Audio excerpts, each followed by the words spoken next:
सिरसा से बड़ी खबर है। हरियाणा लोकहित पार्टी सुप्रीमो एवं विधायक गोपाल कांडा ने बड़ा बयान दिया है। उन्होंने कहा कि जब रिजल्ट आएगा तो बीजेपी होगी 400 सीटों के पार। एनडीए का हिस्सा होने के नाते हरियाणा लोकहित पार्टी प्रदेश में जहां भी ड्यूटी लगेगी प्रचार करेगी। 5 सीट बीजेपी और 5 सीट कांग्रेस के आने के सवाल पर गोपाल कांडा ने कहा, बिना दूल्हे की बारात में कोई शामिल नहीं होना चाहता। कांग्रेस को नहीं पता कौन होगा पीएम, किसके लिए मांग रहे वोट। इसके अलावा सैलजा पर निशाना साधते हुए नजर आए गोपाल कांडा। उन्होंने कहा कि 4 महीने बाद सैलजा लड़ेंगी विधानसभा चुनाव। इतनी अवधि के लिए सिरसा की जनता वोट खराब नहीं करेगी।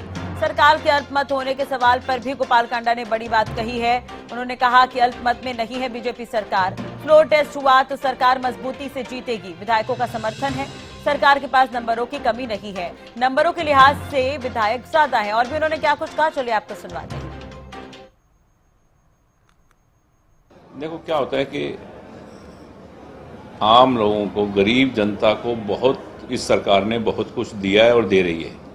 मोदी जी की तरफ से उनको बहुत कुछ मिल रहा है, चाहे वो कोई भी किसी भी तरह का हो, उसको हर चीज़ में बेनिफिट मिल रहा है। किसान की बात करें, चाहे आम जन की बात करें, चाहे अनाज मिल रहा है। तो वो जो बेनिफिशियरी जो लोग हैं जिनका फ़ायदा हो रहा है इलाज में, हर चीज़ में, वो बोल नहीं रहे। ये कुछ लोग हैं जो थोड़े बहुत 2-4-5% जिन्होंने वोट नहीं डालने जाना, वो ज़रूर चाहे हल्ला मचाएं, पर जो लोगों को बेनिफिट मिल रहा है सरकार से वो सब के सब वोट डालने जाएंगे और वो सारे वोट मोदी जी को मिलेंगे। तो इसीलिए कि कुछ सोचने वाली बात है नहीं। ये जब रिजल्ट आएंगे, जो 400 पार का नारा है वो कहीं गलत होने वाला नहीं है, 400 पार ही होगा। हरियाणा लोकहित पार्टी पूरे हरियाणा की पार्टी है, तो कितनी सीटों पर बीजेपी 10 सीटों पर चुनाव लड़ती है, कितनी सीटों पर आप समर्थन दे रहे हैं? देखो, हमारा समर्थन उनको, एनडीए का मतलब है कि एनडीए में पार्टी होने का मतलब है कि जहां भी आपकी ड्यूटी लगेगी, वो हरियाणा में चाहे मेरी ड्यूटी कुरुक्षेत्र में लगे, चाहे गुड़गांव में लगे, चाहे सिरसा में लगे, या जहां पार्टी को लगे कि हम इनसे यहाँ फ़ायदा ले सकते हैं, तो वहीं मतलब उन्होंने बोला और वहीं जो काम कर रहे हैं अपना। बाकी देखो, आज अगर मैं यहाँ बीजेपी की फेवर में कालांवाली जा रहा हूँ या कहीं भी जा रहा हूँ या सिरसा जा रहा हूँ, तो ये बात पूरे आप लोगों के माध्यम से पूरे हरियाणा में, हिंदुस्तान में जा रही है। तो सब जो मेरे चाहने वाले हैं, सब जो मेरे समर्थक हैं, सब जो पार्टी से जुड़े हैं, मुझसे जुड़े हैं, वो ऑटोमेटिकली अपने पार्टी के साथ हो जाते हैं।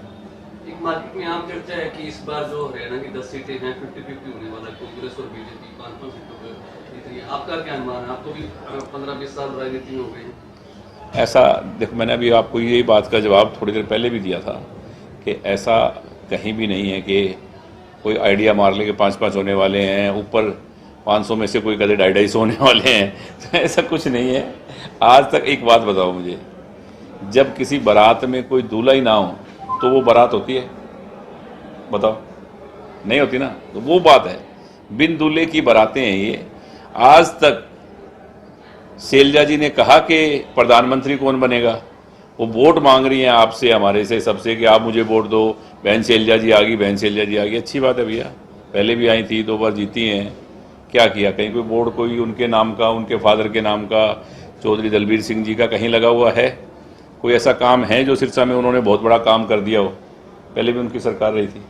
तो सब लोगों को देखा हुआ है, लोगों ने परखा हुआ है कि किसने क्या किया है। और आज जो कर रहा है, आज कहीं भी सैलजा जी ने ये बात नहीं कही कि देश के उस प्रधानमंत्री के लिए वो बनेंगे और मैं उनके लिए वोट मांग रही हूँ।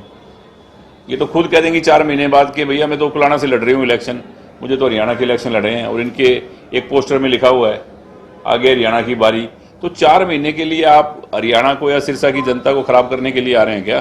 कि 4 महीने के बाद आप फिर रिजाइन दे दें, फिर इलेक्शन आ जाए सिरसा में और आप कहें मैं तो फलाना से लड़ूंगी भी हरियाणा के लिए, तो आप हरियाणा के लिए पहले ही लड़ लो। तो ऐसा है ना कि कोई, इनको कुछ पता नहीं है कि कौन प्रधानमंत्री बनेगा। अखिलेश बनेगा, लालू जी बनेंगे, खड़गे जी बनेंगे, राहुल बनेंगे, कौन बनेगा, क्या बनेगा, कुछ नहीं है। आज हिंदुस्तान का जो मान सम्मान गौरव है वो पूरी दुनिया में इतना ज़बरदस्त, इतना ज़्यादा बड़ा है और इतना गौरवान्वित है भारत देश, उसके गौरव को कम ना करें। मैंने यही अपील की कल भी काणावाली में और आज भी आपके माध्यम से ये अपील कर रहा हूँ कि आज पाकिस्तान जो हमारे साथ लगता देश है, उसका आवाम ये कहता है कि ऐसा वजीर आजम हमारे पाकिस्तान में होना चाहिए, नरेंद्र मोदी जैसा। और अगर हमने मान लो इन लोगों को वोट डाल दिए और ये आपस में लड़ेंगे तो वो कहेंगे ये तो हमारे जैसा हाल हो गया, तो हमें वो पाकिस्तान जैसा हाल थोड़ी करना है अपने देश का। तो इसीलिए बहुत सोच समझ के वोट करें। और एक और बारात निकालने की लगातार चर्चाएं हो रही है क्या? आज राजभवन में कि अल्पमत में सरकार है, परेड करवा दो, कभी कुछ भी करा दें, कुछ भी करा दो, कोई अल्पमत में ना सरकार है। 6 महीने वो अलग बात है कि ये पहले इलेक्शन करवाना चाहेंगे तो पहले करवा सकते हैं, वरना टाइम पे इलेक्शन होंगे। कोई अल्पमत में सरकार नहीं है। कभी भी फ्लोर टेस्ट चाहे आज दोबारा करा दें तो भी जो स्थिति है वो वैसे ही रहेगी। आप दो बार विधायक रहे, एक बार हुड्डा साहब के टाइम में, एक बार खट्टर साहब के टाइम में। अब कोई ऐसा अगर आपको ऑफर आता है तो किसका समर्थन करेंगे, क्योंकि हुड्डा साहब के साथ भी आपकी पुरानी अच्छी दोस्ती है। देखो ऐसा है कि जब 90 लोग वहाँ बैठते हैं ना विधानसभा में, तो सभी एक दूसरे के दोस्त और साथी होते हैं। बार लड़ाई पार्टी की और अपनी अपनी पार्टी की और अपने एरिया की, अपने इलाके की, वो एक विचारों की, वो एक अलग है। तो दोस्त सभी के सभी हैं, पर अगर हम एनडीए के साथ हैं तो हम एनडीए के साथ हैं, उसमें सोचने वाली बात कहाँ है। फिलहाल बीजेपी के साथ खड़े हैं?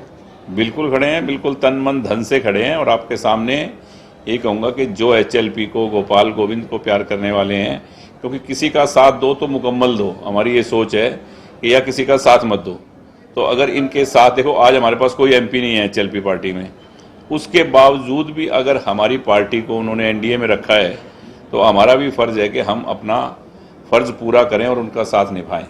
तो इसीलिए हम अपने फर्ज के साथ पूरा खड़े हुए हैं। बिल्कुल एकदम। नंबर गेम की बात आती है विधानसभा के नंबर पूरे हैं नंबर तिवाड़ी जी, कहीं नंबर कम नहीं है। सरकार को कोई खतरा नहीं है, ना ही नंबर कम है। जेजेपी की और इनकी स्थिति, जेजेपी का तो देखो, जेजेपी के बारे में तो आज से नहीं, मैं बहुत पहले से बोल रहा था, जब लोगों को शायद नहीं लग रहा था। एक बार याद हो 2 साल पहले ही मैं मिल के आया था अपना प्रभारी जी से, तो मैं बाहर निकला विप्लव देव जी से मिलके, तो उन्होंने मुझे पूछ लिया। मैंने कहा जी ये सरकार पहले दिन से भी चल सकती थी ऐसी, और अब भी चल सकती है, और देख लो वही हुआ कि अब भी चल रही है और अब भी चलेगी, क्योंकि उनसे कोई फर्क नहीं पड़ने वाला था। वो जो बोल रहे हैं ना 10 हमारे साथ हैं, उनमें से उनके साथी क्या बोल रहे हैं कि इनके पास चाबी भी नहीं रहेगी, इसके हकदार ही हम हैं। तो आप सोच लो क्या स्थिति है, कहाँ खड़े हैं वो लोग। तो कहने से नहीं होता है, वो सब आप लोग चुपी थोड़ी है, हालत उनकी क्या है। वो तो ऐसे ही अपना सरकार को गुमराह करके 4.5 साल उन्होंने अपना। देश के लिए मोदी जी जरूरी है, एक बार फिर आप देख लें। देश के लिए और हम सब के लिए, क्योंकि हम सब सनातन धर्मी लोग हैं, अपने अपने गुरुओं में विश्वास रखने वाले लोग हैं, और देश के लिए, देश की तरक्की के लिए, विकास के लिए मोदी जी ज़रूरी हैं। इसमें कोई अड़चन ना बने, ये हम सबको प्रयत्न करना चाहिए। और सिरसा की जनता से मेरी अपील कि कोई इसके अंदर कोई ब्रेकर ना आए, कोई इसके बीच में अपना रोड़ा ना अटकाए, और कमल का फूल खिलाकर हम भी मोदी जी के उस गुलदस्ते में सिरसा से, धर्म नगरी सिरसा से हम भेजें। मैं सबसे यही प्रार्थना करता हूँ।